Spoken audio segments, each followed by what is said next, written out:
direkam ya, Tes? Nah, oke.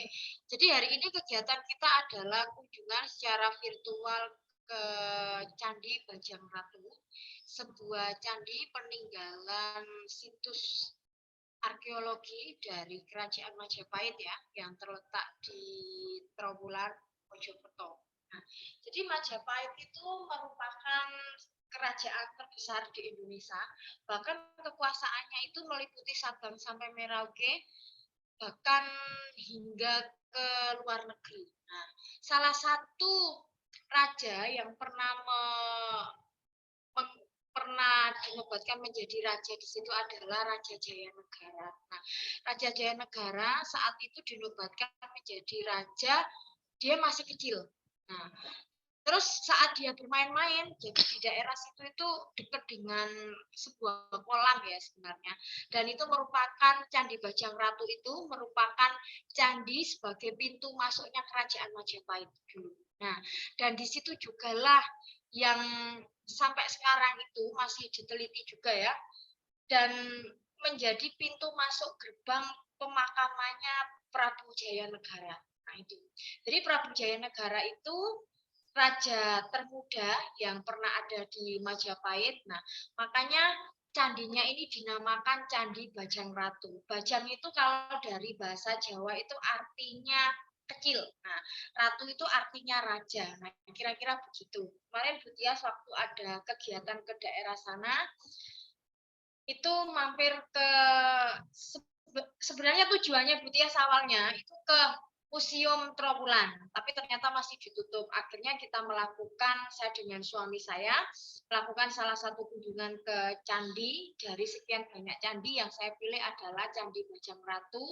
Kebetulan itu baru direhab tanggal 9 November kemarin, dan itu satu-satunya candi yang masih bisa dikunjungi. Itu pun kita harus apa ya, memakai orang dalam untuk bisa masuk ke sana karena situsnya itu kebanyakan ditutup ketika pandemi COVID-19. Kalau dulu Museum Trawulan Mojokerto itu yang mengelola adalah pemerintah daerah Kabupaten Mojokerto, tapi sekarang itu di bawah naungan Kementerian Pendidikan, Kementerian Kebudayaan dan Pariwisata. Jadi itu dikelola oleh kementerian.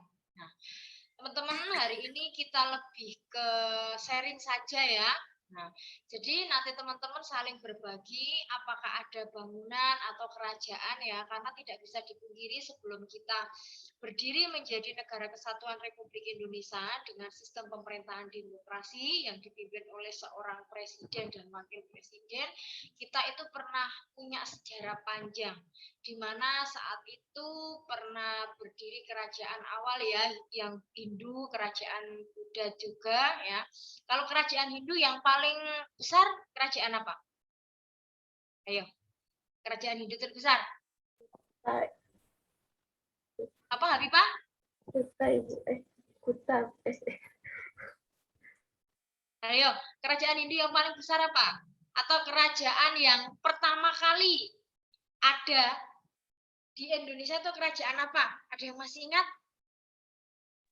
Kerajaan Kutai bukan, Bu? Ya, kerajaan Kutai. Siapa rajanya yang terkenal? Ayo, kan ada prasastinya ya. Prasastinya itu kan ada. Kalau teman-teman belajar sejarah kelas 1 itu kan diajari di situ. Jadi raja pertamanya adalah Raja Mulawarman yang saat itu masih belum apa ya? Masih zaman prasejarah ya. Jadi tulisan-tulisan itu belum ada. Prasasti yang terkenal adalah prasasti yang ada gambar telapak kakinya beliau. Nah, kalau kerajaan Islam terbesar mana ya? Ada di daerah kalian loh ini, bukan di Jawa. Kalau kerajaan Kutai kan ada di Jawa. Kok Jawa sih? Kerajaan Islam yang terbesar? Ayo, apa kira-kira? Samudra Pasai. Ya, kerajaan Samudra Pasai. Itu ada di mana?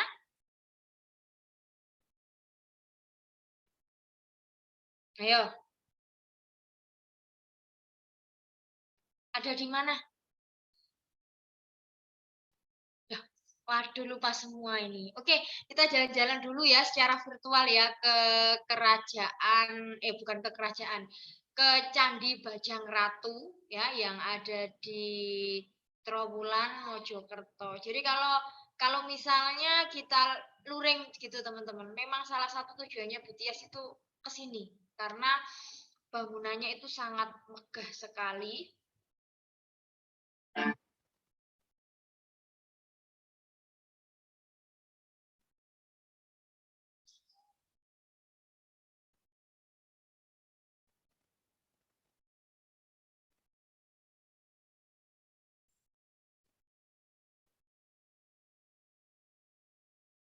yang berada di Desa Temon, Kecamatan didengar ya? Trowulan, Kabupaten Bisa? Mojokerto, Jawa Timur. Bangunan ini diperkirakan dibangun pada abad ke-14.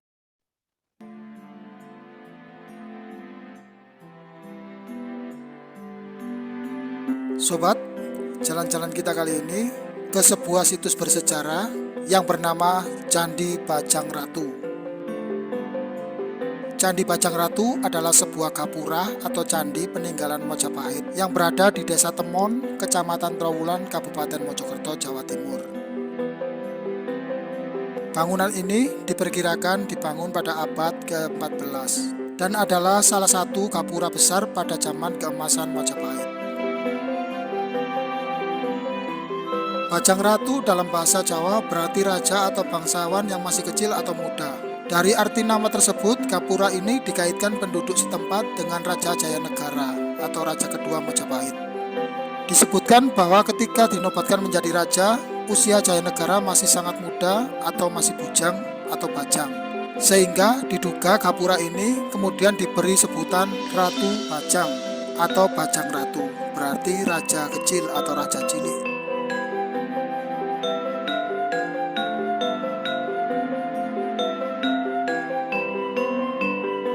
Pendirian Candi Bajang Ratu sendiri tidak diketahui dengan pasti, tetapi berdasarkan relief yang terdapat di bangunan tersebut, diperkirakan candi ini dibangun pada abad ke-13 sampai 14. Candi ini selesai dibongkar dan diresmikan pada tahun 1992 oleh Dirjen Kebudayaan Departemen Pendidikan dan Kebudayaan Republik Indonesia.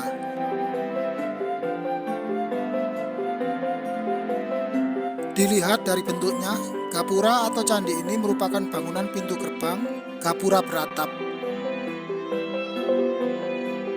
Secara fisik keseluruhan candi ini terbuat dari batu bata merah, kecuali lantai tangga serta ambang pintu bawah dan atas yang dibuat dari batu andesit. Candi berbentuk segi empat, panjang 11,5 meter, lebar 10,5 meter, serta tinggi 16,5 meter dengan menghadap timur laut tenggara. Pada bagian kanan candi terdapat relief bercerita tentang Ramayana.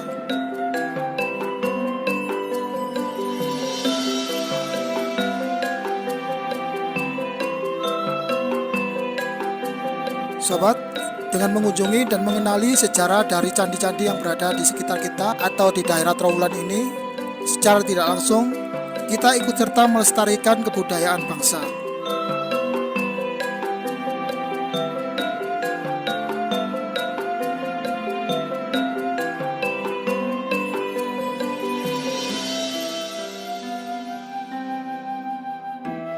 Semoga dengan video ini bisa menjadikan salah satu tujuan wisata bersama keluarga di akhir pekan.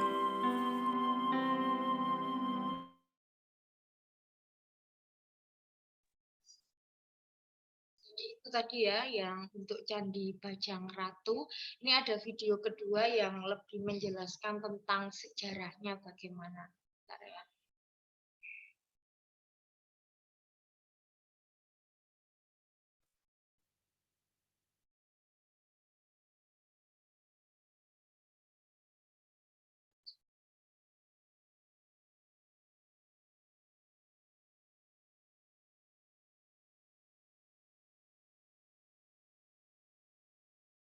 Kalau teman-teman untuk tugas hari ini rata-rata ada yang mengangkat candi atau bangunan bersejarah lainnya? Mungkin? Ada yang dekat dengan kerajaan Samudra Pasai? Samudra Pasai terletak di mana, teman-teman? Aceh, Bu. Gimana? Aceh bukan, Bu. Yakin Samudra Pasai terletak di Aceh? Ya, Ayo, di mana? Kalau Samudra Pasai itu kita perhatikan ini dulu.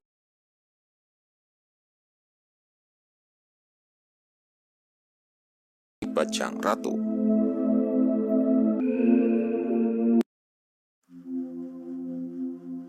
Bicara soal candi, di Indonesia tidak hanya Candi Borobudur atau Candi Prambanan. Di Jawa Timur, ada salah satu candi yang tak kalah uniknya. Inilah Candi Bajang Ratu.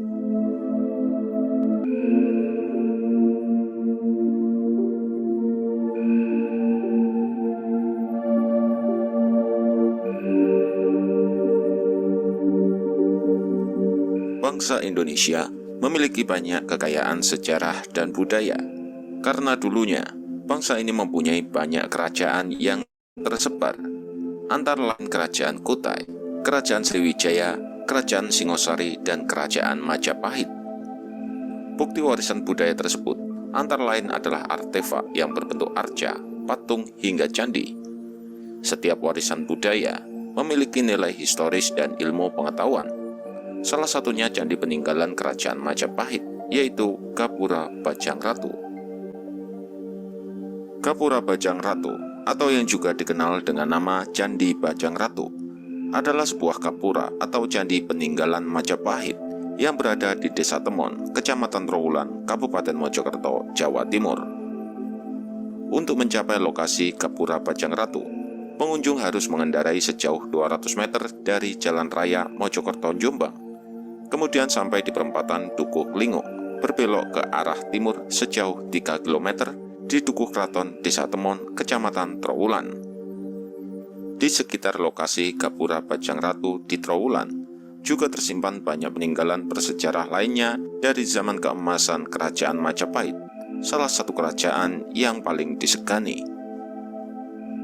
Nama Bajang Ratu pertama kali disebut dalam Audi Kunding Verslag atau OV tahun 1915.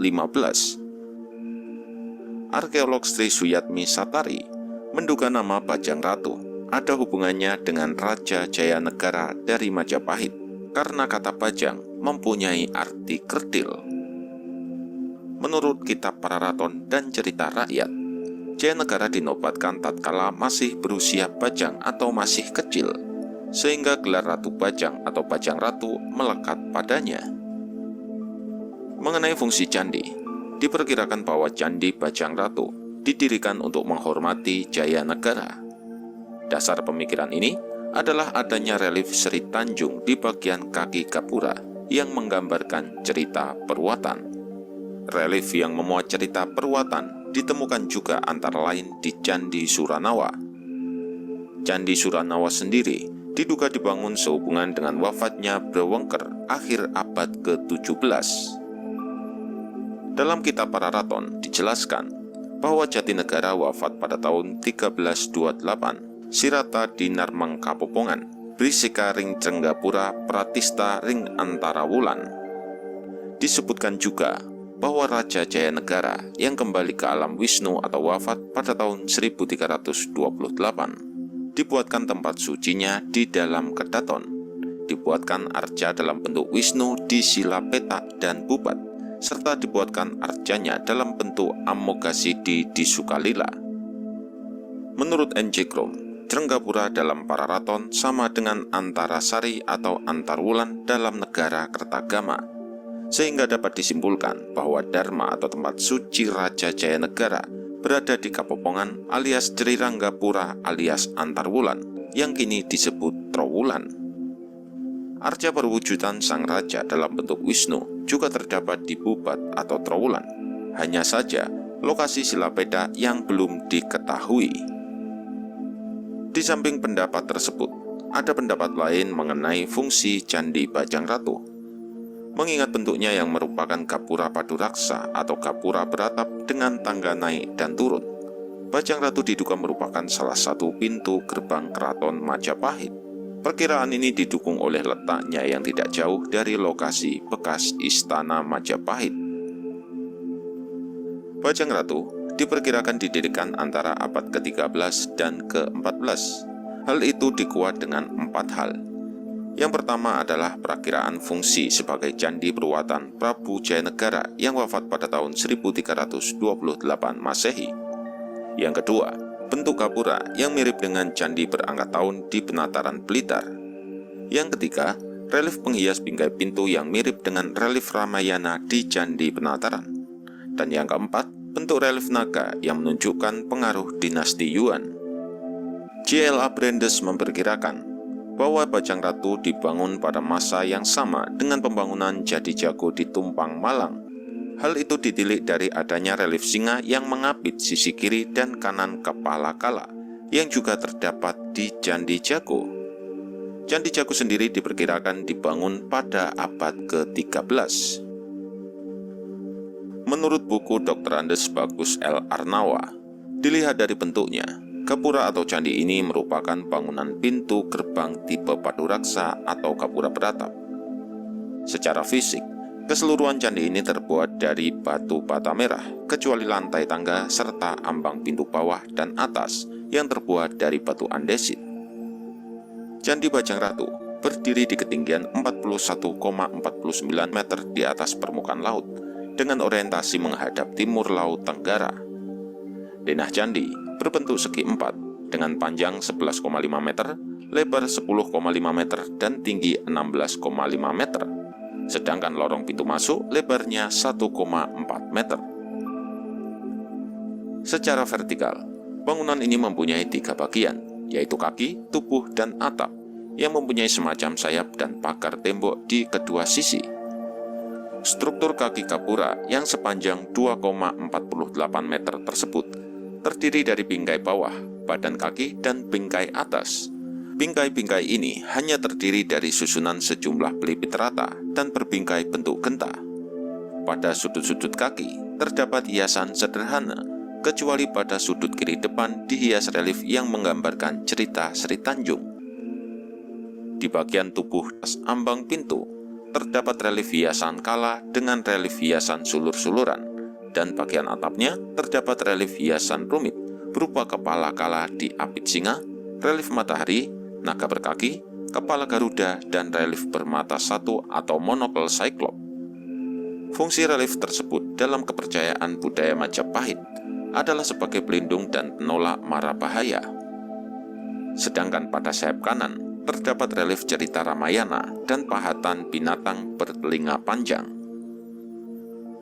Candi Bajang Ratu sendiri telah mengalami pemugaran sejak zaman Belanda, namun tidak didapatkan data mengenai kapan tepatnya pemugaran tersebut dilaksanakan. Perbaikan yang telah dilakukan mencakup penguatan pada bagian sudut dengan cara mengisikan adonan pengeras ke dalam celah-celah yang renggang dan mengganti balok-balok kayu dengan semencor. Beberapa batu yang menghilang dari susunan anak tangga juga sudah diganti.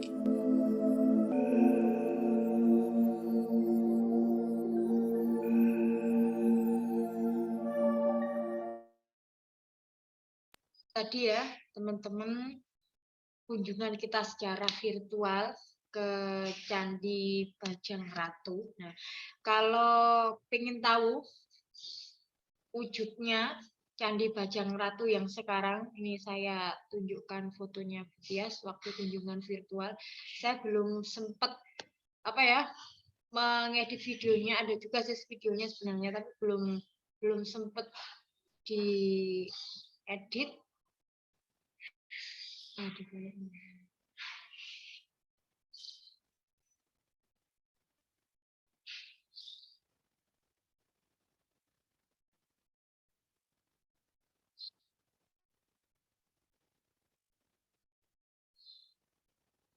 Banyak kan di HP saya, di HP suami saya kayaknya.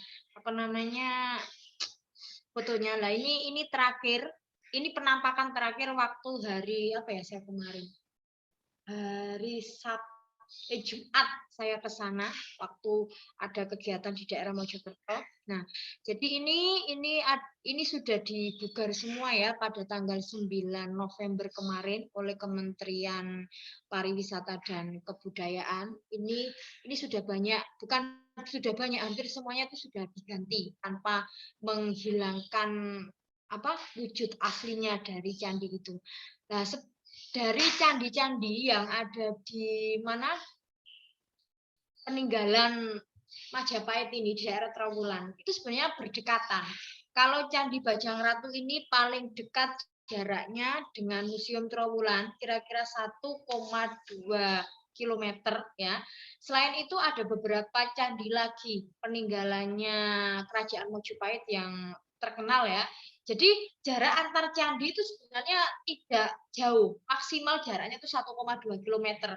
Kalau kita dari Museum Trawulan itu belok kanan, kita pertama kali akan ketemu Candi Bajang Ratu. Nah, setelah itu ada Candi Tikus, Candi Jabung juga, Candi Brau, ada Candi Pari, Candi Wringin Lawang, dan yang agak jauh itu adalah Candi Sukuh. Jadi dia itu arahnya sudah ke arah daerah Sidoarjo sana, Candi Sukuh, tapi nggak sampai, tetap di daerah Trawulan, tapi jaraknya paling jauh dengan Museum Trawulan Mojokerto. Nah, itu teman-teman.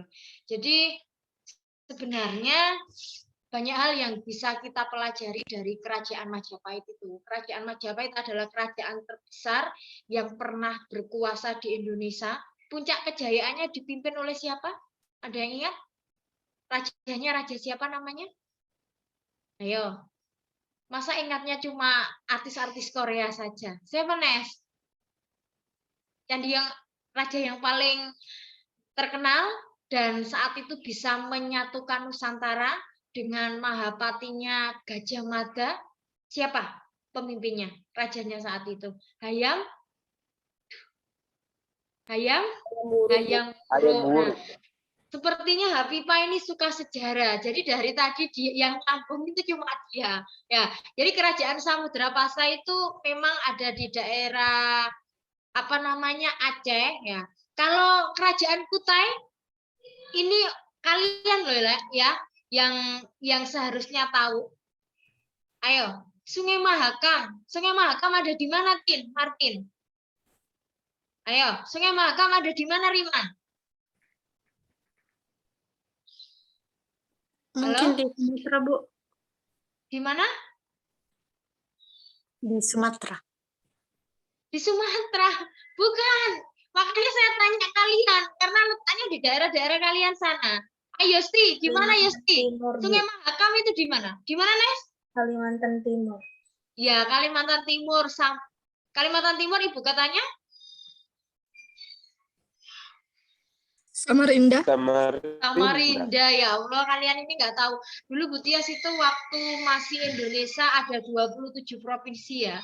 Hafal saya. Bahkan sampai sekarang saya hafal ibu kotanya. Dan yang paling saya ingat saat itu kan didikte ya zaman dulu sama guru saya waktu kelas 4 SD itu. Terus kita juga disuruh mengumpulkan korek api itu loh ya.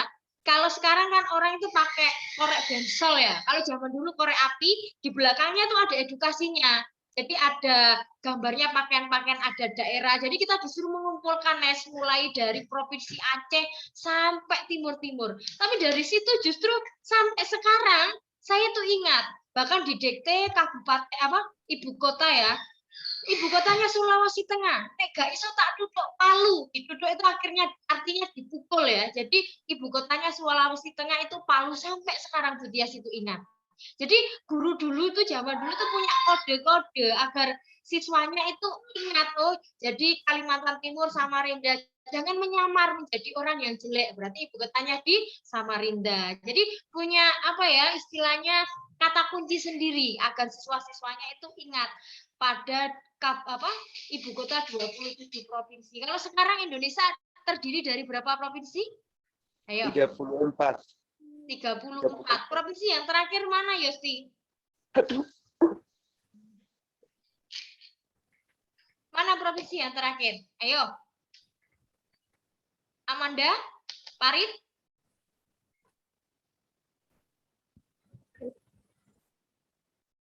Kalimantan Utara, Bu. Kalimantan Utara. Yakin? Mana yang terakhir? Ya, Nah, hal-hal seperti ini teman-teman yang harus kita pelajari. Ini umum ya. Kalau nanti kalian pengen menjadi seorang PNS misalnya atau P3K, ujian wawasan kebangsaan seperti ini tuh insya Allah ada. Tapi jangan punya mental jadi pegawai lah ya.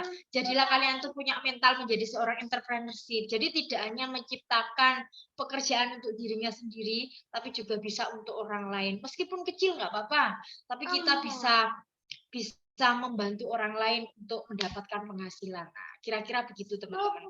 Oke. Mungkin ada hal-hal yang ingin ditanyakan teman-teman, monggo, atau kita sharing aja misalnya di siapa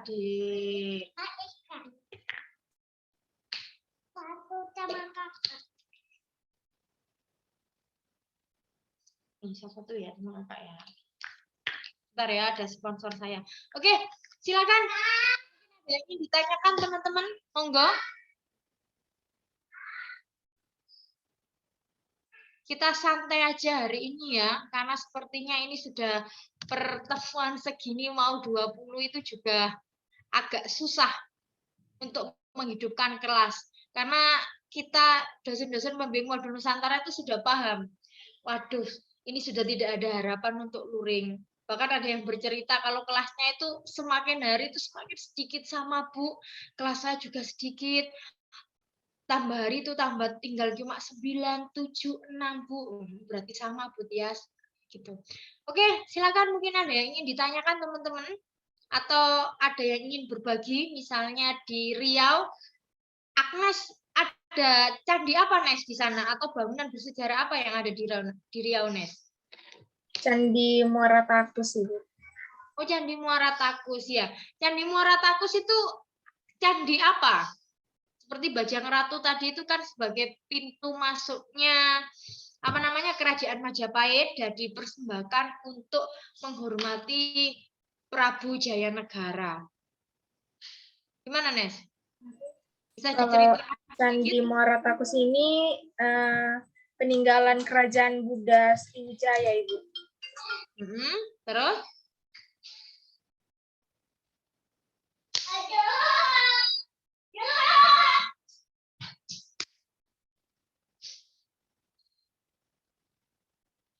Belum banyak baca. Di mana, Nes?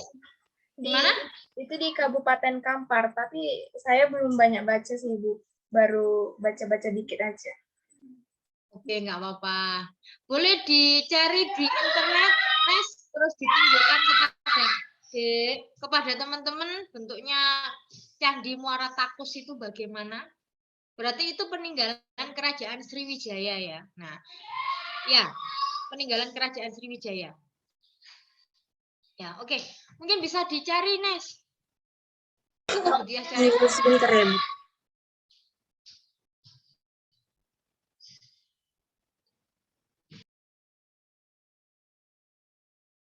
Terus untuk fungsinya, Nes, mungkin sudah dibaca sama Agnes fungsinya Candi Muara Takus itu apa?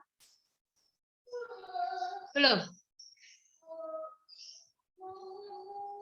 Oke, sekarang kita ganti ke Vika Yuniar Manurung. Halo Vika. Halo Vika. Vika ada di sana? Halo? Oh, enggak ada, masih belum. Terus siapa dulu? Riman Kasim aja dulu. Halo Riman. Ya, Bu. Kamu sepertinya sibuk sekali ya di kampus. Setiap kali Zoom pasti ada di kampus. Iya, Bu, kalau setiap Sabtu Minggu jam 10 ada ini. Ikut eskul apa, Riman? Kok eskul sampai? Apa namanya? UKM apa? Bukan di kampus sih, Bu. Saya di komunitas gitu ya? Iya. Oke. Iya. Komunitas apa, Riman? Bukan lebih ke komunitas sih, sebenarnya saya part-time job, Bu. Oh, part-time job, luar biasa ya, mahasiswa pejuang. Oke, Riman, ada candi apa Riman di sekitar daerahmu? Gak ada candi sih, Bu. Cuman ada benteng. Oh iya, benteng. Benteng apa, Riman? Ada dua, ada benteng Ulanta sama benteng Otanaha. Ya, bisa diceritakan sedikit terkait dengan sejarahnya, Riman? Atau fungsinya juga? Kalau misalnya benteng Ulanta itu dia benteng yang sengaja dibuat untuk menikmati keindahan Bukit Ulanta. Untuk yang benteng Otanaha itu yang ada sejarahnya. Jadi kalau benteng Otanaha itu yang menurut soalnya ada dua cerita, Bu. Cuman yang menurut yang sumber yang saya percaya itu dibangun pada abad 15 itu untuk melindungi apa ya, yang kan itu benteng dipakai untuk para raja di masa itu untuk melawan Portugis. Untuk gambarnya tunggu, Bu. Mungkin bisa di share screen ya, agar kita bisa saling berbagi. Silakan. Jadi benteng ya. Kayaknya ini juga ya yang kamu angkat dulu ketika kebinekaan kedua ya, ketika Butias menampilkan Cheng Ho itu ya, bukan? Oh, ini yang diangkat Farid, Bu. Saya ambil Oh, apa saya. kemarin? Ya, saya Oh, ambil yang yang diangkat Farid. Desa Pancasila. Oh, Desa Pancasila. Ya, oke.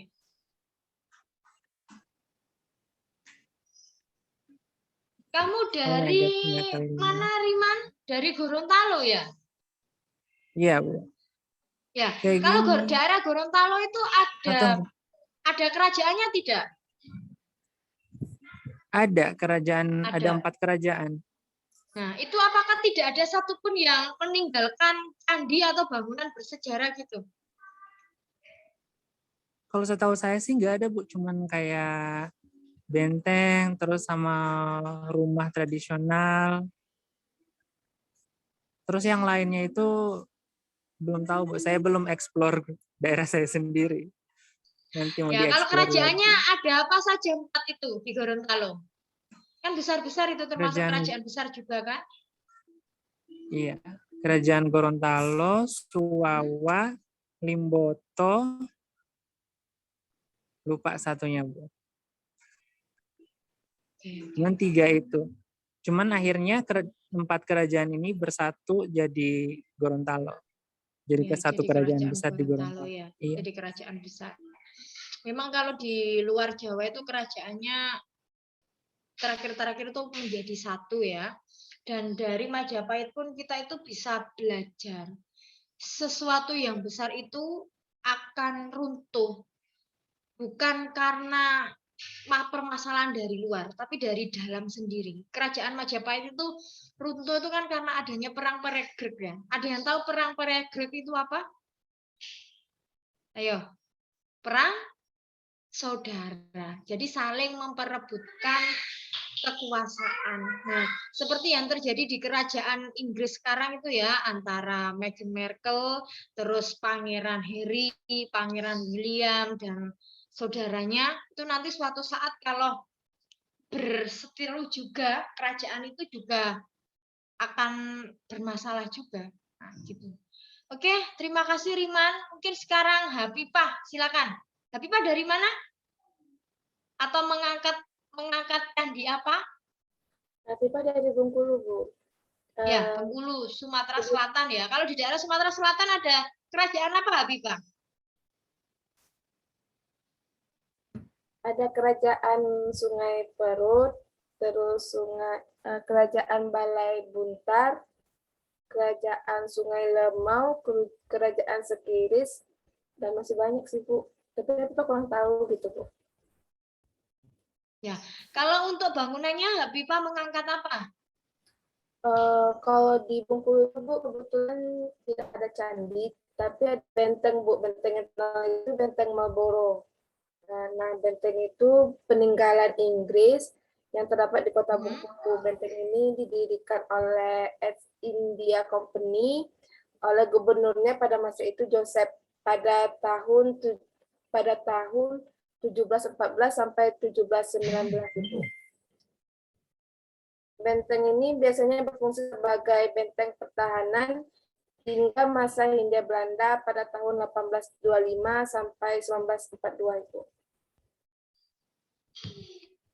Oke, berarti kalau di luar Jawa itu kerajaan-kerajaannya tuh lebih membangun benteng ya, karena dulu mungkin perang melawan penjajah dan benteng itu sebagai pertahanannya. Oke, silakan Yusti Tanyo mungkin selanjutnya. Halo Yusti.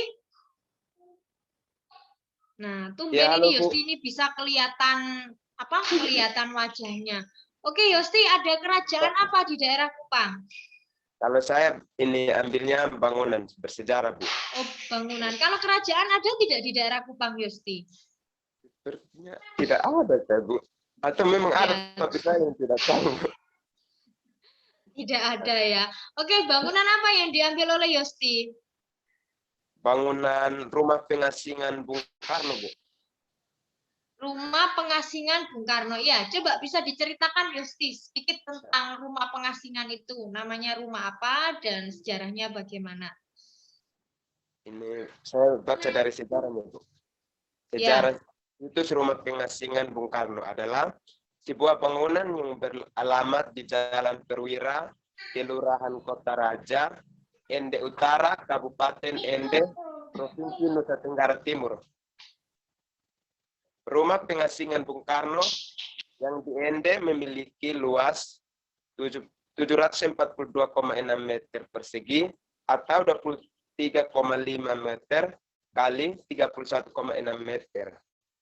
Dan dibangun di antara lahan seluas 110,4 meter persegi atau 11 kali 5 meter, 11,5 meter kali 6,6 meter. Tengah dan 3 kamar tidur. Dapur dan kamar mandi berada di bagian belakang dan terpisah dari bangunan utama. Di halaman belakang rumah terdapat sebuah sumur dipakai untuk memenuhi kebutuhan air. Rumah bergaya tradisional ini didesain sederhana menghadap ke timur Jalan Perwira. Lantai dari plesteran semen dan terdiri dari tembok dan juga beratapkan seng dengan langit-langit dari anyaman bambu. Dinding bagian depan terdapat 2 jendela dan di atas kedua jendela tersebut terdapat parkis.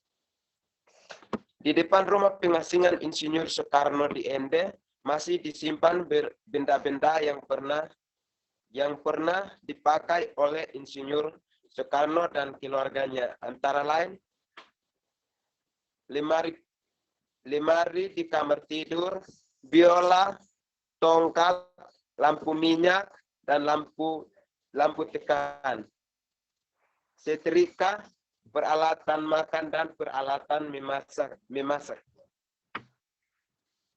Pada tanggal 28 Desember 1933, Gubernur Jenderal Pemerintahan Kolonel yang di Belanda, De Jong mengeluarkan surat keputusan Insinyur Soekarno yang saat itu berusia 34 tahun di Ende, Flores, Nusa Tenggara Timur. Insinyur Soekarno diasingkan atau dibuang ke Ende karena kegiatan politiknya yang membahayakan pemerintah kolonial De Jong Belanda. Insinyur Soekarno dan keluarganya bertolak dari Surabaya menuju Flores dengan kapal barang KM Van Riebeeck. Setelah 8 hari perjalanan Insinyur Soekarno akhirnya menginjakkan kaki di tanah Flores pada 14 Januari 1938 dan langsung melaporkan kedatangannya di kantor polisi. Mereka lalu dibawa ke rumah pengasingan di Kampung Ambugaga, Kelurahan Kota Raja, Di rumah pengasingan inilah Insinyur Soekarno beserta keluarganya menghabiskan waktunya selama 4 tahun, yaitu dari tahun 1934 sampai 1938. Kondisi bangunan sampai saat ini masih terawat dengan baik. Mungkin ini cerita. Terima kasih Yosti. Itu kenapa saat itu Insinyur Soekarno diasingkan ke situ? Ada peristiwa apa? Kalau kita flashback ya ke sejarah, Insinyur Soekarno dan Muhammad Hatta itu pernah diasingkan ke daerah Rengas Dengklok ketika menjelang detik-detik proklamasi. Nah, ini pengasingannya itu dalam rangka apa, Yosti? Ke rumah pengasingan yang ada di Flores ini. Bentar ya, Bu. Ya, Yosti bisa dengar suara Bu Tias? Bisa, Bu. Bisa, Bu. Ya, oke. Bentar, Bu. Belajar ya, dari sini kita belajar yang dulu, itu apa, museum itu nggak penting, gini-gini dan sebagainya. Tapi karena Madu Nusantara ini, paling tidak kita bisa menambah sedikit lah wawasan kita terkait dengan Nusantara. Ya. Izin menjawab, Bu. Ya, silakan Yosti. Insinyur Soekarno diasingkan karena kegiatan politiknya yang membahayakan pemerintah kolonial De Jong Belanda pada waktu itu, Bu. Sehingga ia diasingkan, makanya Insinyur maunya diasingkan Flores. Oke, ya, makasih Yosti. Jadi kalau punyanya Yosti itu tadi teman-teman benteng, ada yang candi, terus ada rumah pengasingan ya, sampai sekarang terawat dengan baik. Oke, silakan mungkin selanjutnya Martin. Yang di daerah Sulawesi, ada apa di Sulawesi? Kalau kerajaan ada apa aja Martin di Sulawesi? Saya mengambil yang kemarin Bu, Kerajaan Gorontalo. Tapi yang kemarin saya bahas itu kan Kerajaan Sumba Upu. Masih lanjutannya, Bu. Jadi Kerajaan Gorontalo itu dia membuat ada 17 benteng yang dibuat untuk sebagai pertahanannya Kerajaan Gorontalo pada saat itu, yang pusatnya di Sumba Upu. Jadi salah satunya itu Benteng Rotterdam. Jadi Benteng Rotterdam ini dibuat pada sekitar tahun 1545 yang dibuat oleh Raja Goa ke-10. Jadi namanya itu Iman Rigau Daeng Bonto. Kemudian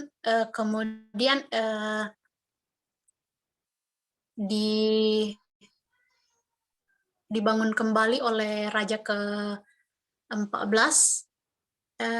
namanya Sultan Alauddin. Jadi dia kemudian membangun kembali Benteng Rotterdam ini. Awalnya dia menggunakan dari bahan tanah liat, tapi waktu direnovasi sama Raja Sultan Alauddin itu kemudian mengambil bahan-bahan batu padas yang dia berasal dari Maros. Nah, awalnya ini Benteng Rotterdam ini namanya Benteng Ujung Pandang. Tapi waktu itu pada saat Belanda merebut kekuasaan Gorontalo,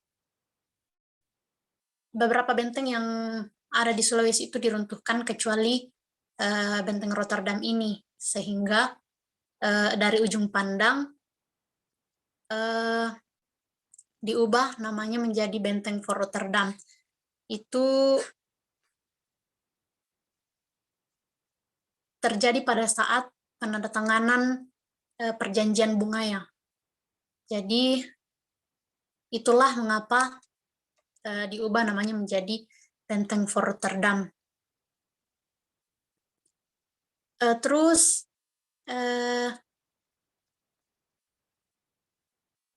pada saat itu karena saat Belanda datang menyerang di kerajaan Gotalo ini, itu mengalami kerusakan parah. Akhirnya bangunan-bangunan itu kan yang awalnya dibuat dengan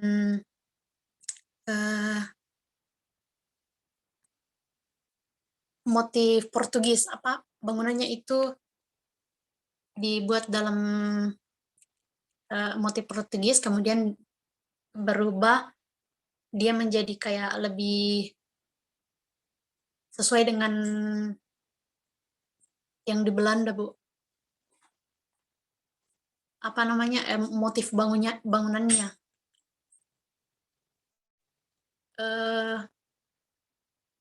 Ya mungkin itu saja, Bu. Ya, makasih Martin. Jadi fungsinya sama ya, untuk sebagai pertahanan ya, benteng pertahanan ketika kerajaan tersebut melawan penjajah ya, bisa Portugis, Belanda, atau penjajah-penjajah yang lain. Oke, selanjutnya, jadi kita ceritanya hari ini sharing aja teman-teman ya. Parit Pakaya mungkin. Halo Parit. Parit ada di sana? Nggak ada. Iya, Rizka ya? Oh ada. Ya, Parit, ada kerajaan apa Parit di daerah sekitarmu? Berhubung, iya Ibu, terima kasih. Berhubung saya juga dari Gorontalo. Berarti kerajaan Gorontalo ya? Iya Ibu, sama halnya dengan Riman tadi. Ya. Oke. Kamu juga mengangkat benteng atau mungkin bangunan bersejarah lainnya, Parit? Untuk bangunannya bersejarah Ibu, ada salah satu benteng juga di Gorontalo. Itu bekas peninggalan kolonial juga. Ada namanya Benteng Orange begitu. Cuman sudah jarang dikunjungi karena berbeda dengan Benteng Otanaha. Seperti itu. Mungkin kalau Benteng Otanaha lebih terkelola dengan baik Ibu begitu. Untuk Orange setahu saya sudah lama Ibu.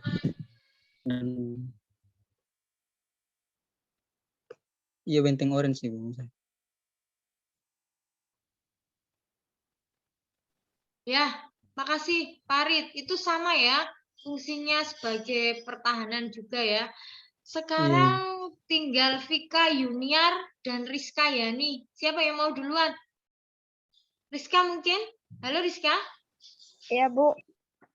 Ya, silakan. Kamu bercerita tentang apa di tugas hari ini, Rizka?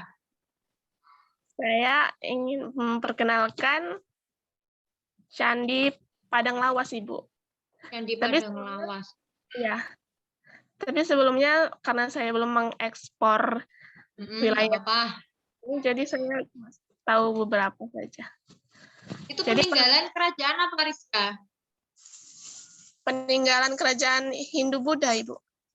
Iya, namanya kerajaan apa? Majapahit itu juga kerajaan Hindu-Buddha loh ya, yang dia berkuasa 2,5 abad, mulai dari tahun 1293 sampai 1500 Masehi. Nah, kerajaan apa tepatnya, Rizka? Kerajaan Pane, Ibu. Oh, kerajaan Pane. Itu terletak di mana, Riz? Terletak di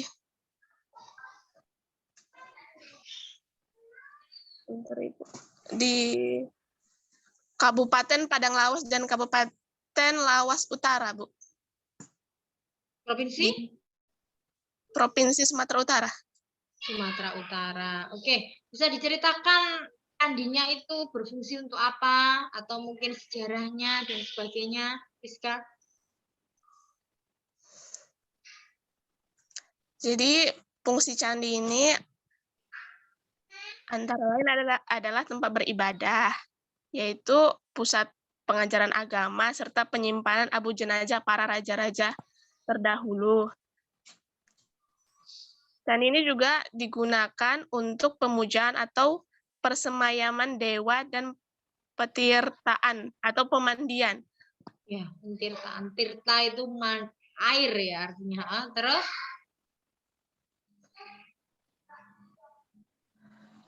tempat mandinya ya. Oke, terima kasih Rizka. Loh, tadi hilang ya satunya. Nah, jadi mungkin kita berbagi seperti ini aja teman-teman hari ini.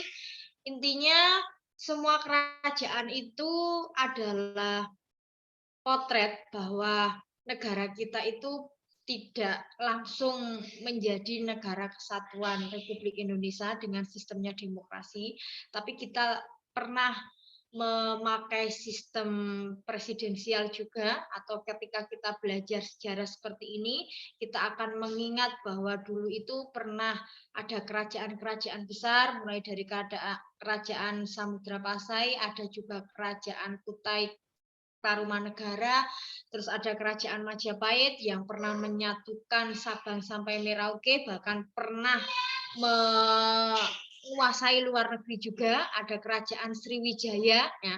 Dan dari situ kita memahami Sriwijaya ya, yang paling terkenal bahwa banyak armada lautnya di situ karena nenek moyang kita adalah seorang pelaut ya.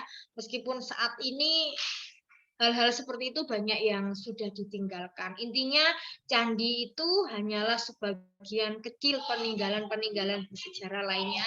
Dan sebenarnya di Jember itu juga banyak peninggalan bersejarah. Ada salah satu candi yang ada di daerah Umbul Sari. Tapi ketika Bu Dias kemarin ke sana itu tidak terawat sama sekali teman-teman. Jadi saya merasa tidak layak untuk kita bagikan. Tapi maksudnya kita bahas di sini karena dari pemerintah kabupaten sendiri itu tidak begitu memperhatikan situs-situs atau cagar budaya itu sendiri. Terus Jember itu juga punya situs Duplang yang merupakan peninggalan zaman megalitikum ya, atau zaman batu yang terletak di Desa Kamal, Kecamatan Arjasa. Cuma ketika Bu Dias mau mengeksplor sana itu tidak ada satupun warga yang bersedia saya wawancarai. Mereka tuh merasa berkeberatan. Oh ya sudah, nggak masalah. Nah intinya seperti itu teman-teman. Mungkin sampai sini ada yang ditanyakan?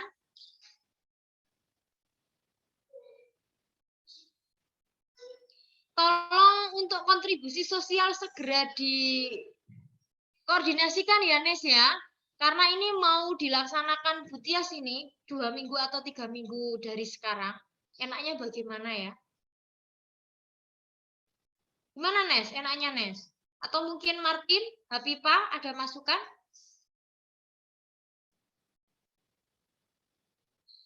Ini jaringan saya sepertinya yang kurang bagus ini. Karena di sini hujannya lumayan deras. Atau Riman mungkin ada masukan untuk kegiatan kontribusi sosial? Apakah suara Bu Tias bisa didengar? Bisa, Bu. Bisa, Bu. Silakan. Cuman idenya belum dapat. Idenya belum dapat ya. Jadi kalau teknisnya Bu Tias nanti begini teman-teman. Nanti dalam kelas kontribusi sosial itu saya akan mendatangkan ketua unit usaha Bank Sampah, namanya Cak Mat. Kalau Cak Mat nanti tidak bisa karena beliau sering diajak oleh Pak Heru selaku Kepala Dinas Lingkungan Hidup untuk mengedukasi masyarakat terkait dengan bank sampah, maka nanti kita akan berbincang dengan Ibu Yusri. Nah, Ibu Yusri itu ketua Pokjanya, kelompok kerja pengelola sampah. Nah, beliau itulah yang mengakomodir yang setiap hari Sabtu itu melakukan penimbangan di mama-mama desa ya, yang mengumpulkan sampah. Nah, setelah itu nanti teman-teman harus membuat sebuah prakarya. Nah, karena ini ada bukan honor ya, kalau Bu Tias bilang ada dana yang bisa dipakai oleh teman-teman itu 1 orang 1 juta ya. Maka itu yang harus kalian pikirkan adalah apa yang bisa kalian buat dari situ. Mungkin nanti bisa sebentar. Kok ada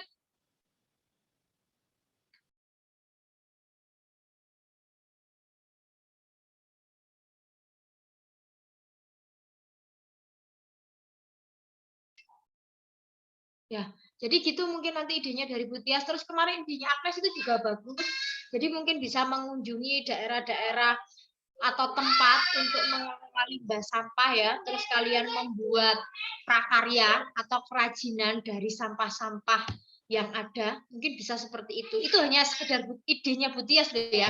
Nanti mungkin teman-teman bisa menambahi, mohon didiskusikan. Dibantu ya, Riman ya, Yosti, Habibah, Rizkayani, Farid, Martin, ya harus saling koordinasi ya, gitu ya. Ya, Bu. Ya, oke. Sampai sini ada pertanyaan lainnya? Mungkin sudah cukup, Bu. Sudah cukup ya, karena Bu Tias juga ada kegiatan hari ini banyak full. Padahal hari Sabtu ini dikejar-kejar orang dinas saya. Karena mau pilkades tanggal 25 hari Kamis besok. Oke, saya akhiri pertemuan kita hari ini. Kurang dan lebihnya saya mohon maaf. Tetap semangat untuk kegiatan modul Nusantara yang kurang ya sekitar 1 bulanan lah, nggak sampai ya. Makanya kalian harus mendiskusikan bagaimana kontribusi sosial yang harus kita lakukan. Terima kasih. Wassalamualaikum warahmatullahi wabarakatuh. Waalaikumsalam. Waalaikumsalam warahmatullahi wabarakatuh.